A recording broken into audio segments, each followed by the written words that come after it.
d'ouverture, on a eu un incident tragique qui nous a malheureusement fait perdre une élève de 6e. Que pouvez-vous nous en dire et quelles sont les mesures qui ont été prises pour que cela ne se reproduise pas? Oui, cet événement très malheureux a marqué tout le monde. Je dirais à part l'événement que je viens de citer de 10 ans, voilà un événement qui m'a beaucoup marqué. C'est un événement triste. Disons, sortez des classes à 13h et vers 13h30, on t'appelle pour dire que l'enfant, il y a un enfant qui est tombé. On est parti, il faut le dire, au secours de l'enfant aussitôt. Alors, mais déjà, l'enfant était dans le coma. Et donc cette journée, imaginez-vous, on était à l'hôpital avec la sœur. On n'a pas pu manger toute la journée, ni la nuit d'ailleurs. Alors c'est un événement, quand j'en parle, j'ai le corps un peu qui frissonne. Parce qu'un enfant qui est parti aux études, l'enfant ne revient plus. C'est triste pour tout le monde. Alors, les mesures, effectivement, quand il y a événement, eh bien, il faut tirer des leçons. Peut-être il y a eu une négligence de notre part, parce que l'enfant qui a sauté, on devrait avoir quand même une personne à la porte pour que l'enfant ne puisse pas sauter. Donc, quelque part, il y a une négligence sur nous. Donc, on tire les leçons. Et également, nous devons parler également aux enfants. Et c'est pourquoi on a sorti un règlement. On a sorti un règlement et on a eu des convoyeurs maintenant dans les bus. C'est vrai que les gens diront également qu'on a acheté des bus, mais les bus ont été, disons, achetés avant l'événement. C'est ça que les gens n'ont pas compris. C'est un projet déjà que cette année qu'on ait des nouveaux bus. Peut-être ceux qui ne comprennent pas penseront que on a des nouveaux bus parce qu'il y a eu mort d'enfants. Non. C'était déjà un projet. Alors, donc, les bus ne sont pas encore arrivés. Bientôt, c'est question de papier. Voilà, je pense que bientôt ça va venir. Et quand les bus là vont venir également, il y aura un autre dispositif qu'on va aménager. De telle sorte qu'il y a plus, voilà, tout seulement, tout le monde sera assis et puis voilà. Et également, nous avons été conseillés par les autorités. De la police par exemple. Il y a eu également d'autres personnes ressources qui nous ont conseillé comment on peut fonctionner pour éviter en tout cas ces genres de cas. Mais j'avoue que, au-delà de moi, l'événement là a marqué tout le monde, même vous les élèves. En tant que préfet, comment avez-vous contribué à maintenir un climat positif et rassurant au sein de l'établissement pendant cette période difficile? Durant cette période aussi difficile, il faut l'avouer,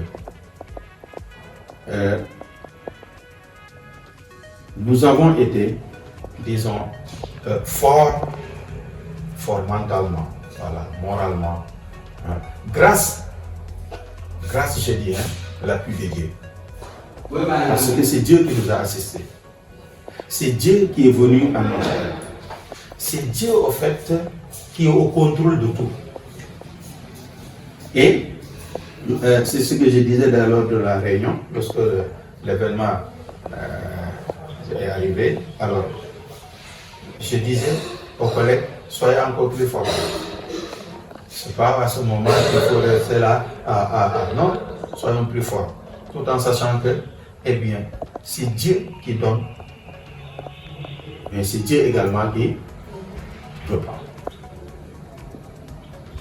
On le met sous le sceau de la foi. Parce qu'en de pareilles situations, c'est la foi seulement qui peut te maintenir. africaine.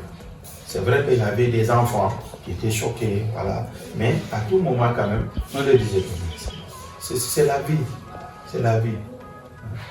C'est Dieu qui est avec nous. Il ne faut pas, dans des situations, disons, régner Dieu. C'est-à-dire on ne croit plus en Dieu. Non, non, non, non. C'est le moment d'être proche de Dieu. Et généralement, Dieu te rassure, Dieu t'aide à surmonter les choses. Nous avons appris que vous étiez malade. Comment vous sentez-vous depuis votre retour? Oui, et il faut le dire, c'est au sortir de l'événement que je suis tombé malade. Alors, on a enterré l'enfant un mercredi, jeudi, vendredi, samedi. Eh bien, je n'arrivais plus à marcher. Je n'arrivais plus à marcher. Les pieds étaient enflés jusqu'au moment, voilà. Je ne pouvais plus marcher. Alors, c'était difficile. Parce que sortir de ça, tomber également malade, vous voyez, psychologiquement, c'est un peu difficile. Mais comme je vous ai dit, j'ai eu toujours le soubassement, le socle en tout cas, la foi, c'est-à-dire Dieu. Okay? Tout en sachant que tout ce qui arrive, c'est Dieu. Et il faut remercier toujours Dieu. Parce que on ne peut rien faire, on ne peut rien décider. C'est Dieu qui décide de tout. Alors, c'est pourquoi je l'ai eu ainsi. Je l'ai eu ainsi, mais j'ai compris et j'ai confié ça à Dieu. Et aujourd'hui, je me porte mieux. Je me porte mieux quand même. Même si on sait que bon, voilà, ça reste encore, voilà, mais bon, vraiment, pour celui qui ne pouvait pas marcher, aujourd'hui je marche, donc Dieu soit élevé. Et je remercie au passage également vous tous, pour les élèves, pour le personnel, tout. Ils ont prié pour moi. Et Dieu a entendu les prières. Et je suis là devant vous pour encore recevoir. Comment avez-vous collaboré avec les autres membres du personnel pour assurer une transition fluide malgré votre absence? Oh, c'était compliqué un petit peu. Parce qu'on était en début d'année avec les employeurs, vous vous rappelez bien. J'avais déjà quand même installé voilà, la base, le placement. Mais à un certain moment, avec le changement des emplois, également des vacataires, c'est-à-dire nos collaborateurs qui nous viennent du public, à un certain moment, c'était un peu mélangé. Et puisque j'avais l'habitude toujours de faire ça, il n'y avait pas une autre personne. Et bien, il y avait problème. Mais j'ai sollicité quand même M. Mendy qui essayait. C'est vrai qu'il n'est pas tellement habitué, mais il est en train d'apprendre, c'est très bon. Entouré et accompagné par la sœur. Et c'est comme ça qu'on a fait jusque-là. Bon. Il y a des poids, mais je pense que tout commence à entrer dans l'ordre. Un mot pour la fin, pour faire parvenir aux parents un message. Au moins pour la fin. Alors, d'abord, les remerciements que je vous ai adressés.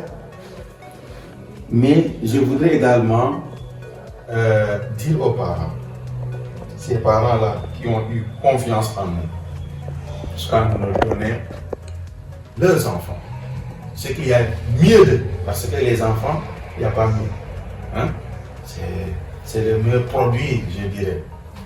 Alors, ils nous ont confié ces enfants. Merci à eux. Mais je leur dis tout simplement que cette confiance-là, nous essayons, en tout cas, j'ai bien dit, nous essayons de ne pas décevoir. Et l'école, ce n'est pas l'école de la sœur Chantal, ce n'est pas l'école de Adrien Sarr, ce n'est pas l'école de Jean, ni Demba, ni Samba. C'est l'école des parents d'élèves. S'il n'y a pas de parents d'élèves, l'école n'existe pas.